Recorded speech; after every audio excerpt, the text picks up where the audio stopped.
സത്യസന്ധമായിട്ട് ജോലി ചെയ്യുന്ന ഒരു ഉദ്യോഗസ്ഥനെയും നേരെ ചൊവ്വേ പണിയെടുക്കാൻ ഈ ഒരു ഗവൺമെൻറ്, അത് ഞാൻ പറഞ്ഞ രാഷ്ട്രീയമായിട്ടുള്ളതല്ല പറയുന്നത്, വ്യക്തിയാധിഷ്ഠിതമായിട്ടാണ്.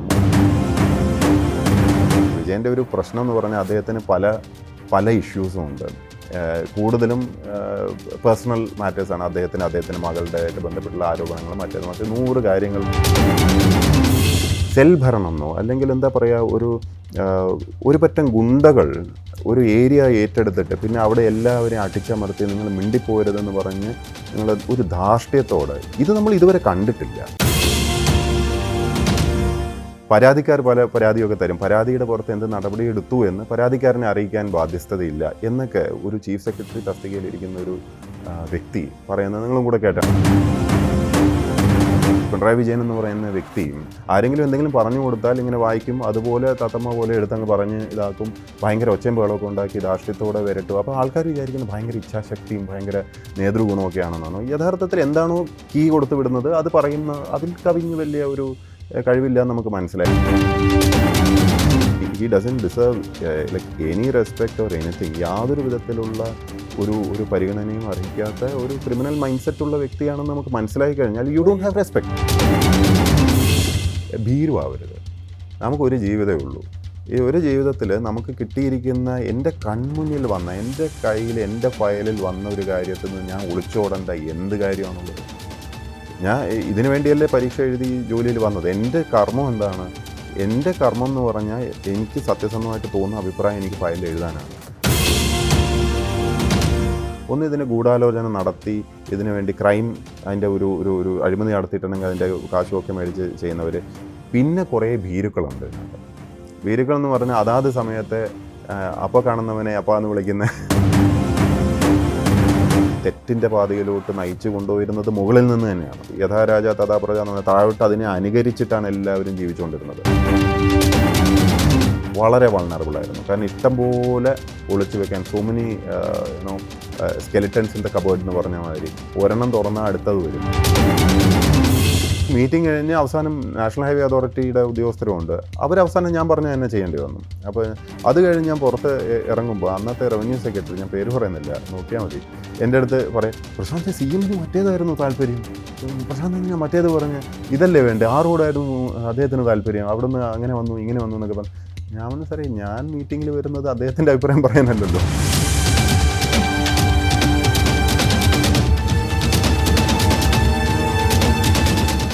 നമസ്കാരം പ്രിയ പ്രേക്ഷകർക്ക് സി മലയാളം ന്യൂസിലേക്ക് സ്വാഗതം. മുഖാമുഖത്തിൽ ഇന്നെനിക്കൊപ്പം N പ്രശാന്ത് IAS. സ്വാഗതം sir, welcome to the show. 9ാമത്തെ തവണയാണ് സസ്പെൻഷൻ നടപടി നീളുന്നത്. ഇനി എന്ന് ഈ സസ്പെൻഷൻ അവസാനിക്കും എന്നുള്ളതാണ് അങ്ങ് കരുതുന്നത്? ഇനി എത്ര നാൾ കൂടി ഈ ഒരു നിയമ നടപടികൾ തുടരേണ്ടി വരും? എനിക്കറിയില്ല. ഇപ്പോൾ ഈ സസ്പെൻഷൻ നിങ്ങൾക്കും അറിയാമല്ലോ ഇതെന്താണ് ഈ നടക്കുന്നതെന്ന്. സാമാന്യ ബുദ്ധിയുള്ളവർക്ക് എല്ലാവർക്കും അറിയാവുന്നതാണ് എന്തിനാണ് സസ്പെൻഡ് ചെയ്തത് എന്നുള്ളതും എന്തിനാണിത് തുടർന്നുകൊണ്ടിരിക്കുന്നതെന്നും വെറുതെ എടുത്ത് വായിച്ചു നോക്കുന്നവർക്ക് തന്നെ അറിയാം. ചില വ്യക്തികളിൽ അധിഷ്ഠിതമായിട്ടുള്ള ഗവേണൻസ്, അതിൻ്റെ ഒരു ഫലമാണ് ഈ കാണുന്നത്. ഒരു മുഖ്യമന്ത്രിയായിട്ടൊരാളോ അല്ലെങ്കിൽ ചീഫ് സെക്രട്ടറി ആയിട്ടോ ഒരു വ്യക്തി ഇരിക്കുകയും ആ വ്യക്തി നിയമങ്ങൾക്ക് അതീതനായിട്ട് പ്രവർത്തിക്കുകയും ചെയ്യുന്ന ഒരു സാഹചര്യം ഉണ്ടായി. അതിൻ്റെ ഭാഗമായിട്ടുള്ള സസ്പെൻഷനും മറ്റൊക്കെയാണ്. ഇതിന് നിയമപരമായിട്ട് യാതൊരു നിലനിൽപ്പും ഇല്ല എന്ന് ഇത് ഇഷ്യൂ ചെയ്യുന്നവർക്ക് തന്നെ അറിയാം. അപ്പോൾ അതിന് it's only A matter of time. എപ്പോൾ വേണമെങ്കിലും സ്വച്ഛന്ത മൃത്യു എന്നൊക്കെ പറയുന്ന മാതിരി എപ്പോൾ വേണമെങ്കിലും കോടതി പോയി എടുത്ത് കളയാവുന്ന കേസേ ഉള്ളൂ. പക്ഷേ ഞാൻ അന്നും ഇന്നും പറയുന്നൊരു കാര്യം എന്ന് പറഞ്ഞാൽ, സസ്പെൻഷൻ എന്ന് പറഞ്ഞാൽ നിങ്ങളെ ജോലിയിൽ നിന്ന് മാറ്റി നിർത്തുക എന്നാണ്. വിദേശ രാജ്യങ്ങളൊക്കെ ഇതിനെ അഡ്മിനിസ്ട്രേറ്റീവ് ലീവ് എന്ന് പറയും. അതായത് നിങ്ങളുടെ സേവനം വേണ്ടാന്നാണ്. എനിക്ക് യാതൊരു നിർബന്ധവും ഇല്ല എൻ്റെ സേവനം ഈ ഇത്ര ധാർഷ്ട്യത്തോടെയും അഹങ്കാരത്തോടെയും അല്ലെങ്കിൽ അവനവൻ്റെ ട്രംപറ്റ് പറയില്ലേ, ബ്ലോയിങ് വൺസ് ട്രംപറ്റ്, യാതൊരു ഉളുപ്പുമില്ലാതെ അല്പത്തരത്തോടെ സ്വന്തം കാര്യം വിളിച്ചു പോയി, സ്വന്തം ഞാനാണ് എല്ലാം, ഞാനില്ലാതെ ഇവിടെ ആരുമില്ല എന്നൊക്കെ പറയുന്ന ഒരു സിസ്റ്റത്തിനകത്ത് അതിനുവേണ്ടി കുഴലൂത്ത് നടത്താനായിരുന്നു ഇത്രയും നാൾ ആവശ്യം അവിടെ ഉദ്യോഗസ്ഥരെ. ആ കുഴലൂത്തിന് ഞാൻ നിന്നു കൊടുക്കാൻ എനിക്ക് താല്പര്യമില്ലായിരുന്നു, അതിൻ്റെ ആവശ്യവും എനിക്കില്ല.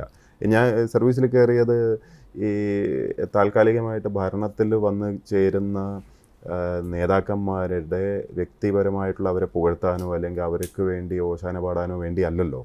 അപ്പോൾ അത്തരം സേവനങ്ങൾക്ക് ഞാൻ പറ്റിയ ആളല്ലാത്തതുകൊണ്ടാണ് എന്നെ സസ്പെൻഡ് ചെയ്തത്. വളരെ സന്തോഷം എന്നേ എനിക്കതിൽ പറയാനുള്ളൂ. യഥാർത്ഥത്തിലുള്ള ഒരു സർക്കാർ ഉദ്യോഗസ്ഥന് ഒരു IAS ഓഫീസറുടെ സേവനങ്ങൾ ആവശ്യം വരുന്ന ഒരു സിസ്റ്റത്തിൽ, ഒരു സംവിധാനത്തിൽ, അങ്ങനെയുള്ളൊരു ഗവൺമെൻറ്റിൽ നമ്മുടെ സേവനം വേണം തോന്നുകയാണെങ്കിൽ ഇത് സേവനങ്ങൾ കൊടുക്കുക എന്നുള്ളത്, അതല്ലേ അതിൻ്റെ ഒരു മര്യാദ. എന്താണ് ഇത്ര ഒരു കടുത്ത വിമർശനം ഈ LDF സർക്കാരിനെതിരെ ഉയർത്താനുള്ള ഒരു പ്രധാനപ്പെട്ട കാരണം? ഈ ഫയലുകളിൽ പലപ്പോഴും ഒപ്പുവെക്കുന്നത് സംബന്ധിച്ചുള്ള കാര്യങ്ങൾ അതിനകത്ത് നോട്ടായിട്ടൊക്കെ എഴുതുന്ന സമയത്ത് വിമർശിച്ചുകൊണ്ട് കാര്യങ്ങൾ എഴുതുന്നത് കൊണ്ടാണോ? അല്ല, നമ്മളെ ജോലി ചെയ്യാൻ അനുവദിച്ചിട്ടില്ല എന്നുള്ളതാണ്. ഇപ്പോൾ സത്യസന്ധമായിട്ട് ജോലി ചെയ്യുന്ന ഒരു ഉദ്യോഗസ്ഥനെയും നേരെ ചൊവ്വേ പണിയെടുക്കാൻ ഈ ഒരു ഗവൺമെൻറ്, അത് ഞാൻ പറഞ്ഞ രാഷ്ട്രീയമായിട്ടുള്ളതല്ല പറയുന്നത്, വ്യക്തിയാധിഷ്ഠിതമായിട്ടാണ്. മുമ്പ് നിങ്ങൾ തന്നെ ആലോചിച്ച് നോക്കുക, ഏതെങ്കിലും ഒരു മുഖ്യമന്ത്രിയെക്കുറിച്ച് ഏതെങ്കിലും ഒരു ഉദ്യോഗസ്ഥന് ഇതുപോലെ സംസാരിക്കേണ്ട സാഹചര്യം ഇതുവരെ കേരളത്തിൽ ഉണ്ടായിട്ടുണ്ടോ? ഞാൻ മാത്രമാണോ സംസാരിക്കുന്നത്? ഇത് ഒരു വല്ലാത്ത ഒരു വർക്ക് കൾച്ചർ, ഒരു വളരെ ടോക്സിക് ആയിട്ടൊരു വർക്ക് കൾച്ചർ ഈ സിസ്റ്റത്തിനകത്ത് മുഴുവനും കൊണ്ടുവരുന്നതിൽ ഇത്രയും കാലം ഇത് എന്താ പറയുക, ചീഫ് മിനിസ്റ്റർ ആയിരുന്ന വ്യക്തി എന്നുള്ള നിലയ്ക്ക് ശ്രീ പിണറായി വിജയനും, അതുപോലെ ചീഫ് സെക്രട്ടറി ആയിട്ട് അദ്ദേഹത്തിനൊപ്പം കൂടിയ ഡോക്ടർ ജയതിലകും, അതുപോലെ KM എബ്രഹാം, ഇങ്ങനെ ഒരു കോക്കസിൻ്റെ ഒരു നടത്തിപ്പായിരുന്നു, അവരുടെ സർക്കാരായിരുന്നു. അല്ലാതെ ജനങ്ങളെ തിരഞ്ഞെടുത്ത സർക്കാരായിരുന്നു എന്ന് ചോദിച്ചു കഴിഞ്ഞാൽ, കാരണം ജനങ്ങൾക്ക് വേണ്ടി അല്ലായിരുന്നു പലതും ചെയ്തുകൊണ്ടിരുന്നത്, നിയമപ്രകാരമല്ലായിരുന്നു, നയങ്ങൾക്ക് വിരുദ്ധമായിട്ടാണ്. നമുക്ക് സർക്കാർ നയം എന്ന് പറഞ്ഞാൽ രേഖാമൂലമുള്ള നയമുണ്ടാവും. ആ നയത്തിന് ഘടകവിരുദ്ധമായിട്ട് വ്യക്തിപരമായ ഇവരുടെയോ അല്ലെങ്കിൽ ഇവരുടെ കുടുംബങ്ങളുടെയോ താല്പര്യങ്ങൾ സംരക്ഷിക്കാൻ വേണ്ടി ഞങ്ങൾ കള്ളം പറയണമെന്ന് പറഞ്ഞു കഴിഞ്ഞാൽ, ഞങ്ങൾ ഫയലിൽ കള്ളം എഴുതണമെന്ന് പറഞ്ഞാൽ, അല്ലെങ്കിൽ ഫയൽ അഭിപ്രായം എഴുതാതിരിക്കണം എന്ന് പറഞ്ഞു കഴിഞ്ഞാൽ അത് നടപ്പുള്ള കാര്യമല്ല. അപ്പോൾ അങ്ങനെ വരുമ്പോൾ അഭിപ്രായ വ്യത്യാസം ഉണ്ടാവുമല്ലോ.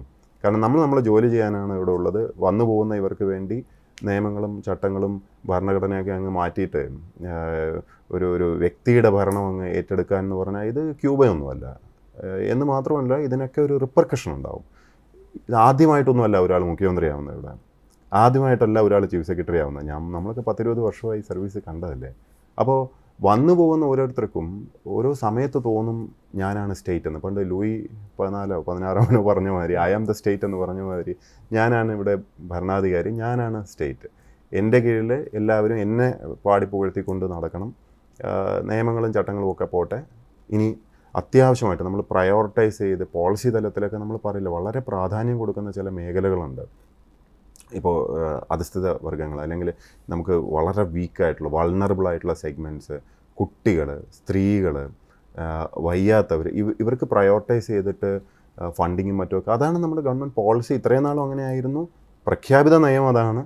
പക്ഷേ ഈ ഫണ്ട് കട്ട് ചെയ്തിട്ട് ഒരു വ്യക്തിയുടെ പോസ്റ്റർ അടിക്കാനോ അല്ലെങ്കിൽ ബാനർ അടിക്കാനോ ഒക്കെ ഫണ്ട് ഡൈവേർട്ട് ചെയ്യുമ്പോൾ നമ്മൾ അങ്ങനെ ഡൈവേർട്ട് ചെയ്തിട്ടില്ല എന്ന് കള്ളം പറയണമെന്നും കൂടെ പറഞ്ഞു കഴിഞ്ഞാൽ, സാധാരണ പ്രതിപക്ഷമാണ് മുഖ്യമന്ത്രിക്കെതിരെ സർക്കാരിനെതിരെയൊക്കെ വിമർശനം ഉന്നയിക്കുന്നത്. ഉപജാപക സംഘം പ്രവർത്തിക്കുന്നു, അല്ലെങ്കിൽ ഒരു PR ടീം ഇതിനൊക്കെ തന്നെയും നേതൃത്വം നൽകുന്നു എന്നൊക്കെ പറയുന്നത്. ഒരു IAS ഉദ്യോഗസ്ഥൻ അതിനകത്ത് ഒരു വിമർശനം ഉന്നയിക്കുമ്പോൾ അതിൻ്റെ ഗൗരവം വലിയ പ്രാധാന്യമുള്ളതാണ്. അതായത് ലെവൽ വിട്ടു പോയതാണ്. അഴിമതിയോ ഒരു സ്വജനപക്ഷപാതമോ ഇതൊന്നും സർക്കാരിൽ ഇല്ലാത്തതൊന്നുമല്ല. എല്ലാ സർക്കാരുകളിലും നമ്മൾ കണ്ടിട്ടുണ്ട്. ഏറിയും കുറഞ്ഞും എല്ലാ സർക്കാരുകളിലും ഇതൊക്കെ ഉണ്ടാവും.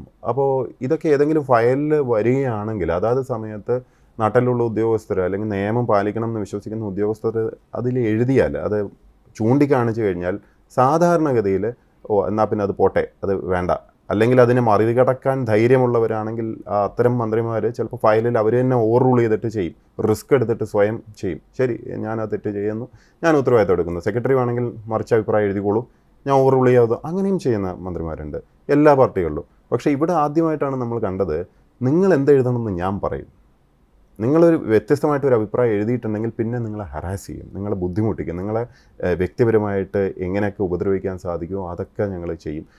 ഒരു സെൽ ഭരണമെന്നോ അല്ലെങ്കിൽ എന്താ പറയുക, ഒരു പറ്റം ഗുണ്ടകൾ ഒരു ഏരിയ ഏറ്റെടുത്തിട്ട് പിന്നെ അവിടെ എല്ലാവരെയും അടിച്ചമർത്തി നിങ്ങൾ മിണ്ടിപ്പോരുതെന്ന് പറഞ്ഞ് നിങ്ങൾ ഒരു ധാർഷ്ട്യത്തോടെ, ഇത് നമ്മൾ ഇതുവരെ കണ്ടിട്ടില്ല. പക്ഷേ നമ്മളിത് പരമാവധി ക്ഷമിച്ചു. കാരണം മുഖ്യമന്ത്രിയെ, കാരണം അദ്ദേഹം തിരഞ്ഞെടുക്കപ്പെട്ടൊരു വ്യക്തിയാണ്, വന്നു പോകുന്ന ആളാണ്, ഇദ്ദേഹമൊന്നും പെർമനൻ്റായിട്ട് ഈ സിസ്റ്റത്തിൻ്റെ ഭാഗമായിട്ടുള്ള ആളെ അല്ല. അപ്പോൾ അദ്ദേഹത്തിന് പഠിച്ചു വരാൻ സമയമെടുക്കുക, അങ്ങനെ പല കാരണങ്ങളുണ്ടാവാമല്ലോ.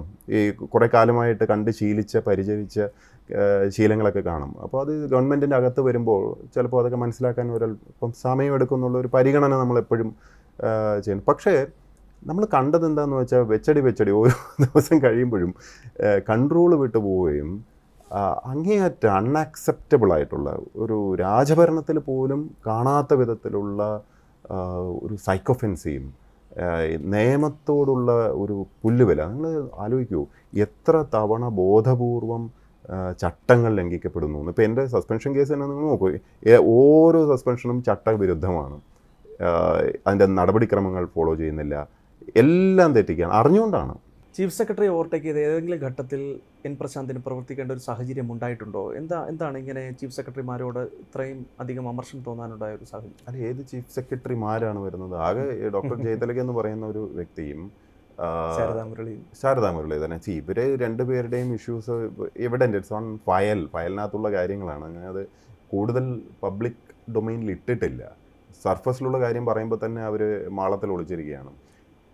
ഇത് ഞാൻ ട്രാൻസ്പെറൻസി വേണം. ഇവരെന്താണ് ഈ രണ്ടുപേരും ചെയ്തിട്ടുള്ളതെന്ന് ഫയലുകളെടുത്ത് പരിശോധിക്കേണ്ടതായിട്ടുണ്ട്. എന്തൊക്കെ നിയമവിരുദ്ധമായിട്ടുള്ള പ്രവൃത്തികൾ ഇവർ കൂട്ടുനിന്നിട്ടുണ്ടെന്നുള്ളത് എനിക്കറിയാം. കാരണം ഈ ഫയലുകൾ പലതും ഞാൻ കണ്ടുപോയിട്ടുള്ള ഫയലുകളാണല്ലോ. ചീഫ് സെക്രട്ടറിയുടെ പദവി എന്ന് പറഞ്ഞാൽ വളരെ ഒരു റെസ്പെക്റ്റബിൾ പോസ്റ്റാണ്. സിവിൽ സർവീസിൽ സ്റ്റേറ്റ് ലെവലിലുള്ള ഏറ്റവും മുതിർന്ന ഒരു തസ്തികയാണ്, ഒന്നാം നമ്പർ ഉദ്യോഗസ്ഥൻ. അപ്പോൾ നമ്മൾ പ്രതീക്ഷിക്കുന്നത് പല രീതിയിലുള്ള ക്വാളിറ്റീസാണ് അവരിൽ നിന്ന്. ഒന്ന് ഫെയർനെസ് വേണം, ഒന്ന് ഒരു നീതിബോധം ഉണ്ടാവണം, സത്യസന്ധത വേണം, അതുപോലെ ഈ ഫയലും ഈ നടപടിക്രമങ്ങളും ഒക്കെ ഇത്രയും സീനിയറായില്ല, അപ്പോൾ ഇതിനെപ്പറ്റിയൊക്കെയുള്ള അറിവ് വേണം. ഇത്രയൊക്കെ നമ്മൾ മിനിമം പ്രതീക്ഷിക്കുന്നതാണ്. പിന്നെ എല്ലാം പോട്ടെ, ഞാൻ വളരെ നല്ല വ്യക്തിയായിരിക്കണം എന്ന് അതൊക്കെ ബോണസാണ്, അതൊന്നും വേണമെന്നില്ല. പക്ഷേ അറ്റ്ലീസ്റ്റ് പ്രൊഫഷണൽ ആയിരിക്കണം. ഈ രണ്ട് പേരുടെയും പ്രവൃത്തികളെടുത്ത് പരിശോധിച്ച് കഴിഞ്ഞാലും ഈ ആദ്യം ശ്രീമതി ശാരദാ മുരളീധരൻ ഇരിക്കുന്ന കാലഘട്ടത്തിൽ അവർ വളരെ ധാർഷ്ട്യത്തോടെ, ഇപ്പോൾ ശ്രീ പിണറായി വിജയൻ്റെ എന്താ പറയുക, ഡമ്മി വാർത്തതുപോലെ അവർ ഒരു ഇൻ്റർവ്യൂവിൽ പറയുമായിരുന്നു, സർക്കാർ എന്ത് ചെയ്യുന്നു എന്ന് നിങ്ങളൊന്നും അറിയേണ്ട കാര്യമൊന്നുമില്ല. അതായത് പരാതിക്കാർ പല പരാതിയൊക്കെ തരും, പരാതിയുടെ പുറത്ത് എന്ത് നടപടി എടുത്തു എന്ന് പരാതിക്കാരനെ അറിയിക്കാൻ ബാധ്യസ്ഥതയില്ല എന്നൊക്കെ ഒരു ചീഫ് സെക്രട്ടറി തസ്തികയിലിരിക്കുന്ന ഒരു വ്യക്തി പറയുന്നത് നിങ്ങളും കൂടെ കേട്ടാണ്. മനോരമയിൽ എനിക്ക് ജോൺ ലൂക്കോസ് അത്ഭുതത്തോടെ കേട്ടുകൊണ്ടിരിക്കുകയാണ് ഒരു ചീഫ് സെക്രട്ടറി പറയുകയാണ്. അപ്പോൾ വിവരാവകാശത്തെക്കുറിച്ചോ അല്ലെങ്കിൽ നിലവിലുള്ള നിയമ സംവിധാനത്തെക്കുറിച്ചോ കോൺസ്റ്റിറ്റ്യൂഷനെ പറ്റിയൊക്കെ എന്താണ് അവർ മനസ്സിലാക്കി വെച്ചിരിക്കുന്നതെന്ന്, അല്ലെങ്കിൽ പൗരന്മാരുടെ അവകാശത്തെക്കുറിച്ചൊക്കെ എന്താണ് മനസ്സിലാക്കി വെച്ചിരിക്കുന്നത്, വളരെയധികം ഡിസപ്പോയിൻറ്റിങ് എന്നേ പറയാനുള്ളൂ as a chief secretary her tenure. കാരണം വേണു സാറിനെ പോലെ കുറച്ച് നിലപാടുകൾ എടുക്കുന്ന ഒരു ഓഫീസറിന് ശേഷം പെട്ടെന്ന് വന്ന ഒരു വ്യക്തിയാണ് അവർ. അപ്പോൾ ഇവരെന്ത് ചെയ്തു എന്ന് വെച്ചാൽ, മുകളിൽ നിന്ന് പറയുന്ന എന്തും ഒപ്പിടാൻ വേണ്ടി തയ്യാറായിരിക്കുന്ന പല ഫയലുകളും ഞാൻ പിന്നീട് വിവരാവകാശത്തിലെടുത്ത് നോക്കി ലജ്ജ തോന്നിപ്പോയി. അത്രയ്ക്ക് ദയനീയമായിട്ട് മുകളിൽ നിന്ന് പറയുന്നത് എന്തും എഴുതി കൊടുക്കാൻ വേണ്ടി ഏത് വിധം ആരെങ്കിലും ടാർഗറ്റ് ചെയ്യണമെന്നുണ്ടെങ്കിൽ ഈ ഡോഗ് വിസിൽ ചെയ്യുമെന്ന് പറയില്ലേ, അപ്പം മുഖ്യമന്ത്രിയുടെ ഓഫീസിൽ നിന്ന് ഡോഗ് വിസിൽ ചെയ്യുക, പിന്നാലെ ഒരു എന്താ പറയുക, ഹൗണ്ട്സിനെ പോലെ പോയി. അതിനൊന്നുമല്ല IAS കയറുന്നത്. നമുക്കൊരു ദിവസമെങ്കിലും ജോലി ചെയ്യാൻ അവസരം കിട്ടിയിട്ടുണ്ടെങ്കിൽ നമ്മൾ നാട്ടുകാർക്ക് എന്തെങ്കിലും ഉപകാരം ഉണ്ട്, അതിനുവേണ്ടിയല്ല നമ്മൾ സർവീസ് പരീക്ഷയ്ക്ക് എഴുതുന്ന സമയത്ത് UPSC ഇൻ്റർവ്യൂക്ക് പോകുമ്പം തത്തമ്മ പൂച്ച പോലെ പഠിച്ച് പോകുന്ന, എന്തിനാ സർവീസിൽ വരുന്നതെന്ന് ചോദിക്കുമ്പോൾ പറയും നാട്ടുകാരെ സേവിക്കാനാണ്, എന്തെങ്കിലും ആൾക്കാർക്ക് ഗുണം ചെയ്യാനാണ്. ഇങ്ങനെയൊക്കെ പറഞ്ഞ് കയറി വരുന്നവരാണ് ഇവർ. നോക്കൂ, ഇപ്പോൾ ഇലക്ഷനൊക്കെ കഴിഞ്ഞു, ഇവർക്ക് ഡോഗ് വിസിൽ കൊടുത്ത് എന്ത് ചെയ്യണമെന്ന് നിർദ്ദേശം കൊടുത്ത് ഉത്തരവ് കൊടുത്തുകൊണ്ടിരുന്ന തമ്പുരാൻ തോറ്റ് തുന്നമ്പാടി പോയി. അതിന് ശേഷവും ഒരു ദിവസം ഗ്യാപ്പ് കിട്ടുമ്പോൾ നാട്ടുകാർക്ക് എന്തെങ്കിലും ഗുണമുണ്ടാകുന്ന കാര്യമല്ല ചെയ്യുന്നത്. ഡോക്ടർ ജയതിലക ഉൾപ്പെടെയുള്ളവരെന്താ ചെയ്യുന്നത്? അവരുടെ വ്യക്തിപരമായിട്ടുള്ള ശത്രുതയുള്ള ആൾക്കാരുടെ ലിസ്റ്റ് എടുത്തിട്ട് സസ്പെൻഷൻ പുതുക്കുക, പുതിയ നടപടിക്രമങ്ങൾ തുടങ്ങുക, പുതിയ ശിക്ഷാ നടപടി വല്ലതും ചെയ്യാൻ പറ്റുമെന്ന് നോക്കുക. ഇത് എൻ്റെ കേസ് മാത്രമല്ല, തെരഞ്ഞെടുപ്പിൻ്റെ ആ ഒരു ലാപ്പിൽ നിൽക്കുന്ന സമയത്ത് പോലും അതെ ആ സമയത്താണ് അങ്ങേക്കെതിരെ ഏറ്റവും അവസാനത്തെ നടപടി കൂടി സ്വീകരിച്ചത് എന്നുള്ളതാണ്. അതായത് പോകുന്ന പോക്കിൽ പകയും വിദ്വേഷവും ഈ മറ്റുള്ളവരെ ഉപദ്രവിക്കുക, ഇത് എൻ്റെ മാത്രമല്ല, ആ കാലഘട്ടത്തിൽ ആ പീരീഡിൽ ഞാൻ കുറേ ഉത്തരവുകൾ കണ്ടു. ഡോക്ടർ ബി അശോകിനെതിരെയുള്ളതുണ്ട്, ദുരന്ത നിവാരണ അതോറിറ്റിയിൽ IAS തലപ്പത്ത് കൃത്യമായി നടക്കുന്നത് അങ്ങ് തുറന്നു പറഞ്ഞതുകൊണ്ടാണോ അങ്ങേക്കെതിരെ ഇത്രയും അതിരൂക്ഷമായിട്ടുള്ള നടപടിയിലേക്ക് പോകുന്ന ഒരു ഘട്ടം സർക്കാരിൻ്റെ ഭാഗത്തു നിന്നുണ്ടായത്? അപ്പോൾ അങ്ങ് മാത്രമേ തുറന്നു പറയാൻ ധൈര്യം കാണിച്ചുള്ളൂ എന്നുള്ള ഒരു അഭിപ്രായമുണ്ടോ? അല്ല, എൻ്റെ നേച്ചറാണ് ഞാൻ പറയുന്നുള്ളത്. ഇവർ വിചാരിച്ചത് എന്താണെന്ന് വെച്ചാൽ, സ്ഥിരമായിട്ട് ഭീഷണിപ്പെടുത്തി നിശബ്ദരാക്കിക്കൊണ്ടിരുന്ന എല്ലാവരെയും പോലെ എന്നെയും ചെയ്യാം എന്നുള്ളൊരു തെറ്റിദ്ധാരണയാണ് അവർക്കുണ്ടായത്. ഞാൻ തിരിച്ച് പറയുന്നവർ സ്വപ്നത്തിൽ വിചാരിച്ചിരുന്നില്ല. അതല്ലാതെ തന്നെ ഞാൻ അറിയുകയും ചെയ്തു. ഇവർ പല കോണുകളിൽ നിന്നൂടെ പറയുകയൊക്കെ ചെയ്തിട്ടുണ്ട്. അവരൊരിക്കലും സ്വപ്നത്തിൽ വിചാരിച്ചില്ല ഞാൻ തുറന്ന് തിരിച്ച് പറയുന്നുള്ളത്. നല്ല ക്ഷമയുള്ള വ്യക്തി തന്നെയാണ് ഞാൻ. കാരണം ഇപ്പോൾ ഉദാഹരണത്തിന് ഈ പിണറായി വിജയൻ എന്ന് പറയുന്ന വ്യക്തിയും അദ്ദേഹം കഴിഞ്ഞ 2021 ഇലക്ഷൻ സമയത്ത് അന്ന് ഇദ്ദേഹം കള്ളം പറയുന്ന ഒരാളാണെന്നോ അല്ലെങ്കിൽ യാതൊരു എന്താ പറയുക രാഷ്ട്രീയ ഒരു ഒരു ഒരു എന്താ പറയുക സത്യസന്ധതയുള്ള ആളാണെന്നോ അങ്ങനെയൊന്നും പബ്ലിക്കിന് വലിയ ധാരണയില്ല. കാരണം ആ പീരീഡ് അറിയാമല്ലോ, കോവിഡൊക്കെ കഴിഞ്ഞിട്ടുള്ള പീരീഡാണ്. അപ്പോൾ മാധ്യമങ്ങളിലുമൊക്കെ ഇദ്ദേഹത്തിൻ്റെ പത്രസമ്മേളനങ്ങളല്ലാതെ ആരും ഒന്നും കണ്ടിട്ടൊന്നുമില്ല. പക്ഷേ ഞങ്ങൾ ഗവൺമെൻറ്റിനകത്ത് വർക്ക് ചെയ്തിട്ടുള്ള ആ ഒരു 5 ഇയേഴ്സ്, ആ ഇനീഷ്യൽ 5 ഇയേഴ്സിൽ തന്നെ നമുക്ക് മനസ്സിലായി ഇദ്ദേഹത്തിന് അത്ര വലിയ ഭൗതികമായിട്ട് കഴിവോ ശേഷിയോ അങ്ങനെയൊന്നുമില്ല, ഒരു കോർഡിനേഷൻ സ്കില്ലോ ഒന്നുമില്ല. ആരെങ്കിലും എന്തെങ്കിലും പറഞ്ഞു കൊടുത്താൽ ഇങ്ങനെ വായിക്കും, അതുപോലെ തത്തമ്മ പോലെ എടുത്തങ്ങ് പറഞ്ഞ് ഇതാക്കും, ഭയങ്കര ഒച്ചയും ബഹളമൊക്കെ ഉണ്ടാക്കി ധാർഷ്ട്യത്തോടെ വരട്ടു. അപ്പോൾ ആൾക്കാർ വിചാരിക്കുന്നത് ഭയങ്കര ഇച്ഛാശക്തിയും ഭയങ്കര നേതൃഗുണമൊക്കെ ആണെന്നാണ്. യഥാർത്ഥത്തിൽ എന്താണോ കീ കൊടുത്ത് വിടുന്നത് അത് പറയുന്ന, അതിൽ കവിഞ്ഞ് വലിയ ഒരു കഴിവില്ല എന്ന് നമുക്ക് മനസ്സിലാവും. ആർക്കും വന്ന് പുള്ളിയെ പറ്റിച്ചിട്ട് പോകാം എന്നുള്ളൊരവസ്ഥയായിരുന്നു. എത്രയോ പേര് എത്രയോ മീറ്റിങ്ങുകളിൽ, ഇപ്പോൾ ഉദാഹരണത്തിന് നിങ്ങൾ തന്നെ പരിശോധിച്ച് നോക്കൂ, ഇപ്പോൾ നമ്മുടെ ഇൻലൻഡ് നാവിഗേഷനുമായിട്ട് ബന്ധപ്പെട്ടിട്ട് കാസർഗോഡ് തൊട്ട് തിരുവനന്തപുരം വരെ അകത്തൂടെ വലിയ കനാലിലൂടെ എന്താ പറയുക വലിയ കാർഗോ പോകുമെന്നും ടൂറിസം വരുമെന്നും ഇതൊക്കെ പറഞ്ഞ് 10 വർഷം മുമ്പ് ഞാൻ മീറ്റിങ്ങിലുണ്ട്. കാരണം അന്ന് ആ KSNC-യിലാണ്. അപ്പോൾ ഞാൻ ഈ മീറ്റിംഗ് കണ്ടുകൊണ്ടിരിക്കുക. ഇദ്ദേഹത്തെ വന്ന് പറ്റിക്കുക എല്ലാവരും. അതിനു വേണ്ടി ആ പേരിൽ ഏതാണ്ട് ഒരു 5000 കോടിയെങ്കിലും കലക്കിയിട്ടുണ്ട് വെള്ളത്തിൽ. ഡ്രഡ്ജിങ്ങിനെ പറ്റിയൊന്നും ABCD അറിയില്ല. അതായത് ഒരു സ്ഥലത്ത് നിന്ന് ഡ്രഡ്ജ് ചെയ്ത് കഴിഞ്ഞാൽ മണലെടുക്കാണല്ലോ ഡ്രഡ്ജിങ് എന്ന് പറഞ്ഞു കഴിഞ്ഞാൽ, ആഴം കൂട്ടി നമുക്ക് അപ്പോൾ അപ്പോഴേ നമുക്ക് വാട്ടർ ഡ്രാഫ്റ്റ് കിട്ടുള്ളൂ. വാട്ടർ ഡ്രാഫ്റ്റ് എന്ന് പറഞ്ഞാൽ ഒരു കനാലിലൂടെ ഒരു ബോട്ട് പോകണമെങ്കിൽ താഴോട്ട് ഡെപ്ത് കിട്ടുന്നതിനാണ് വാട്ടർ ഡ്രാഫ്റ്റ് എന്ന് പറയുന്നത്. അതുപോലെ എയർ ഡ്രാഫ്റ്റ് എന്ന് പറഞ്ഞൊരു സംഭവമുണ്ട്. കാരണം മുകളിൽ പാലമൊന്നും ഉണ്ടാകാൻ പാടില്ല, അപ്പോൾ പാലത്തിൻ്റെ അടിയൂടെ പോകാൻ പറ്റില്ലല്ലോ. അപ്പോൾ വാട്ടർ ഡ്രാഫ്റ്റും എയർ ഡ്രാഫ്റ്റും സഫീഷ്യൻ്റ് ആണെങ്കിൽ മാത്രമേ നമുക്ക് ഈ ചെറു യാനങ്ങളൊക്കെ ഇൻലാൻഡ് നാവിഗേഷൻ നമ്മുടെ ഉൾനാടൻ ഗതാഗതത്തിലൂടെ കൊണ്ടുപോകാൻ പറ്റുള്ളൂ. ഇത് ഇന്നത്തെ കേരളത്തിലുള്ള ഇതിൻ്റെ അവസ്ഥ എന്ന് പറഞ്ഞാൽ കുറേ അന്നത്തെ ഫിഷറീസ് മന്ത്രി ജെ മേഴ്സിക്കുട്ടിയമ്മ അങ്ങേക്കെതിരെ വലിയ വിമർശനം ഉന്നയിച്ചിട്ടുണ്ട്. IAS ഉദ്യോഗസ്ഥനായി കഴിഞ്ഞാൽ എന്തുകൊണ്ട് ചട്ടങ്ങളും കീഴ്വഴക്കങ്ങളും അനുസരിച്ച് പ്രവർത്തിക്കുന്നില്ല, ഈ സർക്കാർ നടപടി എടുക്കണ്ടേ, അത് കുറച്ച് വൈകിപ്പോയി എന്നുള്ള പ്രതികരണമാണ് അവരുടെ ഭാഗത്ത് നിന്ന്. അവരുടെ ഈ വർത്തമാനം അവരും ഈ അന്നത്തെ ചീഫ് മിനിസ്റ്റർ ശ്രീ പിണറായി വിജയനും കൂടെ അറിഞ്ഞുകൊണ്ട് ഒപ്പിട്ട ഒരു കരാറാണല്ലോ ഈ ആഴക്കടൽ മത്സ്യബന്ധനത്തിൻ്റെ. അതിൻ്റെ എല്ലാം വെളിയിൽ വന്നു പോയതാണ് അവരുടെ വലിയ വിഷമമായത്. കാരണം ഇവർ രഹസ്യമായി എന്തിനാ അത് വെച്ചതെന്ന് എനിക്കറിയില്ല, ഒപ്പ് ഇടുകയും അസെൻ്റ് എന്ന് പറഞ്ഞ അവിടെ വെച്ച് ശ്രീ രാജമാണിക്യമാണ് ഇത് ഒപ്പ് വയ്ക്കുന്നത്. രാജമാണിക്യം ഗവൺമെൻറ്റിൻ്റെ ഭാഗത്തു നിന്ന് ഒപ്പിട്ട കരാർ, അങ്ങനെ ഒരു കരാറേ ഇല്ല എന്ന് ഈ രണ്ടുപേരും നിർലജ്ജം അന്ന് സാധാരണ ജനങ്ങളുടെ മുമ്പിൽ വന്ന് സംസാരിച്ചു 21 ഇലക്ഷൻ സമയത്ത്. എനിക്ക് തോന്നുന്നത് അവർ എന്തുകൊണ്ടും അവരുമായിട്ട് തെറ്റിയിട്ടുണ്ടാവും. I don't know what the reason is. പക്ഷേ എന്തായാലും അവർ ചെയ്ത ഒരു പ്രവൃത്തിയെ പബ്ലിക്കലി അവർ കള്ളം പറഞ്ഞ് നിഷേധിച്ചു. എന്നിട്ട് അവർ എന്താ ശ്രമിച്ചതെന്ന് വെച്ചാൽ ഇത് മുഴുവൻ ഏതാണ്ട് ഇവരുടെ ഒന്നും അനുമതിയില്ലാതെ ഞാൻ ഒപ്പിട്ടു എന്ന് വെച്ചാൽ സെക്കൻഡറി കരാർ അല്ലേ. അതായത് ആഴക്കടൽ മത്സ്യബന്ധനം എന്ന് പറഞ്ഞ കരാർ രാജമാണിക്യം ഒപ്പിട്ടതാണ്. രാജമാണിക്യം ഫിഷറീസ് ഡയറക്ടറുമായിരുന്നു, KSIDC-യുടെ MD ആയിരുന്നു. ആ വകുപ്പിലാണ്. ഞാൻ ഫിഷറീസ് വകുപ്പ് പോലുമില്ല. എൻ്റെ ജോലി എന്തായിരുന്നു? കപ്പലുണ്ടാക്കൽ മാത്രമാണ്. അപ്പോൾ കപ്പലുണ്ടാക്കാൻ വേണ്ടിയുള്ള എഗ്രിമെൻ്റാണ് ഞങ്ങൾക്ക് കിട്ടിയത്. ഈ മെയിൻ കരാറിൻ്റെ ഉപകരാറായിട്ട് ഞങ്ങൾക്ക് ഇതിനെപ്പറ്റി യാതൊരു ധാരണയില്ല. ഈ KSRTC-ക്ക് അശോക് ലേലാൻ്റെ ബസ് ഉണ്ടാക്കി കൊടുക്കുമെന്ന് പറഞ്ഞു. നമ്മളത് വേണമെങ്കിൽ ബസ് ഉണ്ടാക്കൽ മാത്രമാണ്, നമുക്ക് അവരുടെ പെർമിറ്റിനെ പറ്റി ഒന്നും അറിയേണ്ട കാര്യമില്ല. പക്ഷേ ഈ ഒറിജിനൽ കരാറ് അങ്ങനെ ഒരു കരാറേ നടന്നിട്ടില്ല എന്ന് പൊതുജനങ്ങൾ മലയാളികളുടെ മുഖത്ത് നോക്കി ഈ മുഖ്യമന്ത്രി കള്ളം പറഞ്ഞു. അങ്ങനെ ഒരു സംഭവമേ ഇല്ല എന്ന്. മേഴ്സിക്കുട്ടി എന്ന് പറയുന്ന ആ ഒരു അന്നത്തെ മന്ത്രി അവരും പബ്ലിക്കിന് മുമ്പിൽ കള്ളം പറഞ്ഞു, ഇങ്ങനെ ഒരു കരാറേ ഇല്ല എന്ന്. അപ്പോൾ അന്ന് ഞാൻ സത്യം പറഞ്ഞ് ആലോചിച്ചു, ഇത് ഇലക്ഷൻ സമയമാണ്, ഞാൻ ഇത് സത്യം വിളിച്ച് പറയണോ അതോ മൗനം പാലിക്കുന്നതാണോ മര്യാദ? അപ്പോൾ അന്ന് ശ്രീ കോടിയേരി ബാലകൃഷ്ണൻ ജീവനോടെ ഉണ്ട്. അപ്പോൾ അദ്ദേഹത്തെ ഞാൻ വിളിച്ച് ചോദിച്ചു, സാർ, കാരണം അദ്ദേഹം ഞങ്ങളുടെ സ്ഥലം MLA കൂടെയാണ്, ഞാൻ തലശ്ശേരിക്കാരനാണ്. അപ്പോൾ വ്യക്തിപരമായിട്ടുള്ള ബന്ധമുണ്ട്. അപ്പോൾ അദ്ദേഹം പറഞ്ഞു, പ്രശാന്ത് ഇത് പൊളിറ്റിക്സാണ്, ഇവർ അതൊന്നും കാര്യമാക്കേണ്ട, വിട്ടുകള എന്നുള്ളൊരു വാക്കാണ്. അങ്ങനെ ഞാൻ അത് വിട്ടു പോട്ടെ, ജയിക്കാൻ വേണ്ടി എന്ത് തറ പരിപാടിയും ചെയ്യുന്ന ആൾക്കാരാണ് ഇവരൊക്കെ എന്നുള്ളൊരു തിരിച്ചറിവ് മാത്രമേ എനിക്ക് കിട്ടി. I left it at that. പക്ഷേ ഈ മേഴ്സിക്കുട്ടി എന്ന് പറയുന്ന ഈ അന്നത്തെ മിനിസ്റ്റർ അവർ ഈ ഒച്ചയമ്പുകളൊക്കെ ഉണ്ടാക്കിയതിന് ശേഷം അൺഫോർച്ചുനേറ്റ്ലി RTIയിൽ വിവരം മുഴുവൻ പുറത്തുപോയി.